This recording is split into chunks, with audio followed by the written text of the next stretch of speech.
In tonight's headlines, a cross-border road cycling race which doubled as a test event for next year's National Games in the Greater Bay Area goes ahead smoothly. Technology Minister Sun Dong says the Shenzhen-Hong Kong Tech Zone is equivalent to Pudong's Oriental Pearl.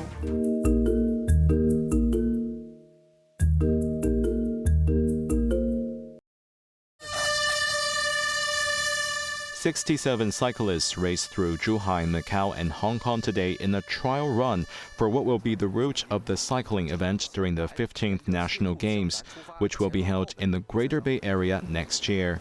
The 230-kilometer Guangdong-Hong Kong-Macau road cycling race began at 9 a.m. in Zhuhai, with participants cycling to Macau before crossing the bridge and entering Hong Kong.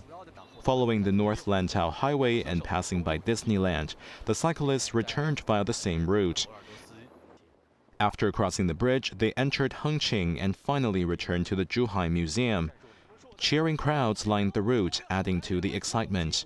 After 5 hours, 15 minutes, and 18 seconds, Hao Ran from Inner Mongolia emerged as the champion, with Hong Kong's top performer Vincent Lau finishing in 8th place. To facilitate the event, the Hong Kong-Zhuhai-Macau Bridge port was closed from 6:30 a.m. to 12:30 p.m., prohibiting all vehicles. Traffic restrictions were also implemented on Lantau Island and near Disneyland. Culture, Sports and Tourism Secretary Kevin Yeung said such events are not frequent, and he asked for public understanding of the inconvenience, noting that the impact was less than expected. The sports chief also mentioned that the trial was very helpful, providing the organizers a clear understanding of the logistics and timing needed for the official race next year. The government will review the trial and work with colleagues from the Greater Bay Area to seek areas for improvement, Yeung added. Jeremy Zhu, Cable News.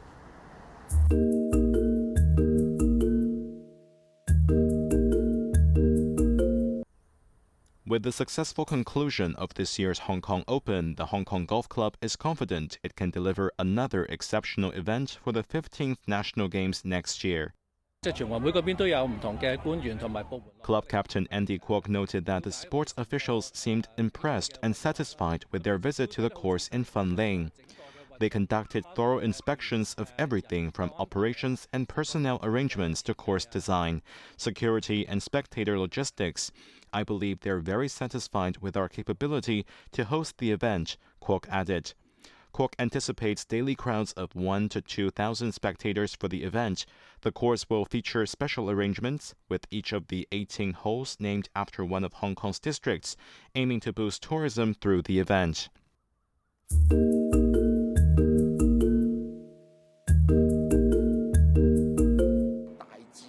To promote better exchanges and integration of talents and boost economic and social prosperity, the government will accelerate the building of innovation and technology ecosystems to attract key technology companies, said Financial Secretary Paul Chan. Chan made the comments on his weekly blog, sharing insights on the development of innovation after attending a dinner last night with Jensen Huang, Chief Executive of U.S. chip manufacturer NVIDIA, giving feedbacks from his recent trips to the U.S., Europe, and emerging markets in the Middle East and ASEAN member countries. The minister added that many foreign companies are eager to explore Hong Kong's innovation landscape and its potential opportunities. The He-Tao-Shenzhen-Hong Kong Science and Technology Innovation Cooperation Zone will promote the smooth movement of people, materials, funds, and data between Hong Kong and the mainland, Chan added. Efficient capital flow is essential for attracting key enterprises to set up international headquarters or global research centers in the He-Tao zone. The government will continue to work with mainland authorities to facilitate cross-border capital transfer for enterprises based in the Hong Kong section of the park, he said. He added that the government will strive to expand the sharing of research data between mainland and Hong Kong parks, leveraging the SAR's strengths as an international city to attract and consolidate global resources.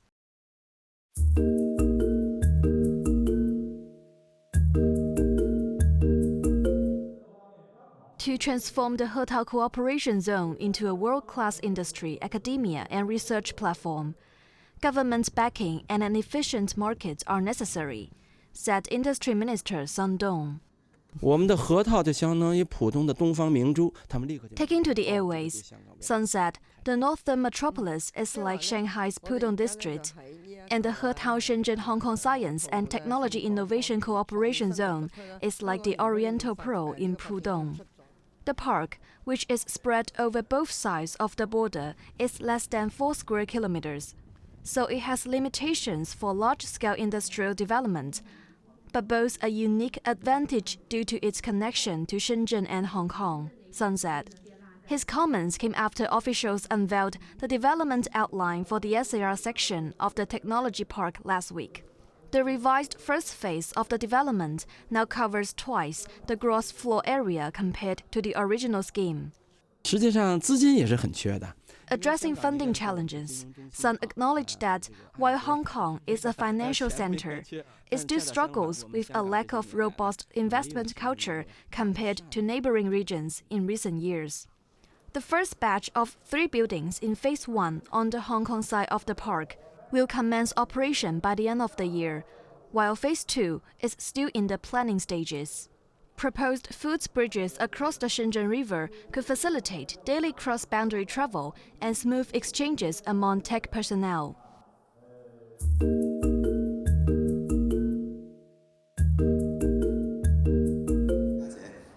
Secretary for Labor and Welfare Chris Sun expressed sorrow over the deaths of 2 workers who died in separate industrial accidents 2 days ago. The Labor Department is conducting thorough investigations in both cases, where an 18-year-old apprentice fell into an escalator shaft in Central, and a 57-year-old painter lost his life after being trapped on a spider lift platform at a public housing construction site in Tongchong. 有冇跟足施工嘅程序啦？ Attending a charity event organized by the Ronald McDonald House Charities, Sun said suspension notices have been issued for the 2 locations where the incidents occurred. And the main direction of the investigation will be firstly to find out whether the 2 sites complied with the necessary work safety procedures. The other thing is that we need to step up publicity and education efforts so that workers in similar professions raise their safety awareness and follow the safety measures, he added. In addition, Sun defended plans to mandate unemployed recipients of government subsidies to do voluntary work. Under the Social Welfare Department's pilot scheme, people aged between 19 to 59 who are covered under the Comprehensive Social Security Assistance should participate in at least 1 hour of unpaid work every week starting next year. The move is aimed at helping them integrate into society and motivate them to seek jobs, Sun said.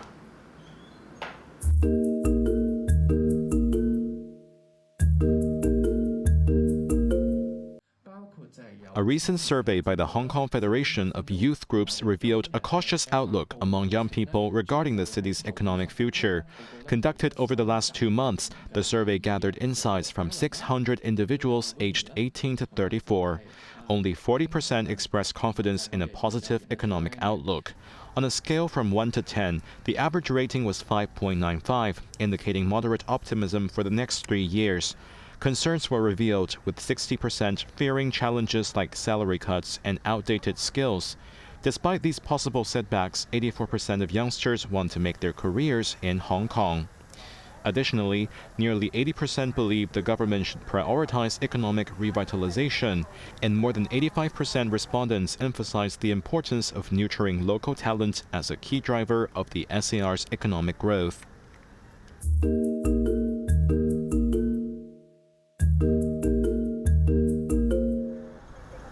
Police dismantled a local online shopping fraud syndicate, arresting 11 people. The group was linked to 3 scams, with victims losing a total of roughly $640,000. The 7 men and 4 women targeted people selling luxury watches and fine wines online. They arranged meetings with the victims, pretending to be professionals, and conned them by paying for the products with counterfeit money. 但佢現酒呢 This victim said the scammers appeared very professional when checking the wines, looking at the wine's condition and using a flashlight to check the labels. Inspector Chao Ho Hang from the Wanchai District Crime Unit said the meeting rooms were meticulously staged, equipped with company documents, stationery, contracts, and counterfeit banknotes, which closely resembled genuine $500 bills in size, color, and material. The cash transactions were done in a dark environment or when the victim was not paying attention, the police added. Police reminded the public to be cautious when engaging in online transactions and to carefully verify the cash, noting that bank transfers do not guarantee the funds have been deposited until confirmed.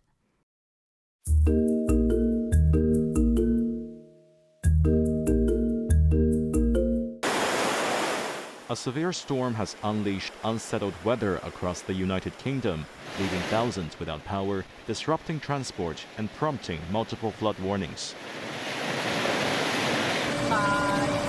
Described as a multi-hazard event, Storm Bird brought heavy rain, snow, and winds reaching speeds of up to 113 kilometers per hour. Nearly 27,000 homes in parts of Yorkshire and Lincolnshire experienced power cuts, with an additional 4,000 homes in the Midlands, southwest England, and South Wales were also without electricity. Strong winds were expected to cause dangerous coastal conditions affecting areas of Scotland and Northern Ireland. One death was reported in Hampshire in southern England, where a man died after a tree fell on his car. Forecasters said that as temperatures start to rise over the weekend, melting snow and heavy rain would also cause serious flooding across the country.